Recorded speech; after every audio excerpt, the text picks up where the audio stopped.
అంటే ఎవరైతే దేవునికి దగ్గరగా వారి హృదయాలు ఉంటాయో వారితో దేవుడు మాట్లాడుతూ ఉంటాడు. పెదవులతో మాత్రమే దేవుణ్ణి స్తుతించగలిగి, ఒకవేళ మన హృదయం దేవునికి దూరంగా ఉంటే దేవుని కృపను అనుభవించలేం.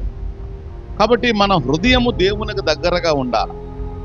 దేవుని స్వరము వినగలిగినంత దగ్గరగా, దేవుని కార్యాలు చూడగలిగినంత దగ్గరగా దేవుని పిల్లలు జీవించాలి. కాబట్టి మనము దేవునికి సమీపముగా రావాలి. హల్లెలూయా. దేవునికి సమీపముగా రావాలి అంటే దేవునికి మనకి మధ్యన ఉండేటువంటి పాపం అనేది తీసివేయబడాలి. ఎందుకంటే పాపమే కదా మనల్ని దేవుని నుండి ఏం చేస్తుంది? దూరంగా తీసుకెళ్తుంది. ఏ పాపమైతే మనలను దేవునికి దూరం చేస్తుందో, ఏ దోషమైతే మనలను దేవునికి దూరం చేస్తుందో, ఆ పాపాన్ని మనం విడిచిపెట్టగలిగితే, ఆ దోషాన్ని మనం విడిచిపెట్టగలిగితే మనము దేవునికి దగ్గరగా రాగలం. హల్లెలూయా. మనం దేవునికి దగ్గరగా రాగలం. అందుకే దేవుని నుండి మనల్ని దూరపరిచేటువంటి ఏ పాపమైనా, అది ఎంత చిన్నదైనా పెద్దదైనా సరే, దానికి దూరంగా మనం ఉండాలి. పాపము ఒక్కొక్క మనిషిలో ఒక్కొక్క రూపంలో ఉంటుంది. కొందరిలో అవిధేయత కదా, కొందరిలో కోపం, కొందరిలో ఇంకొకటి.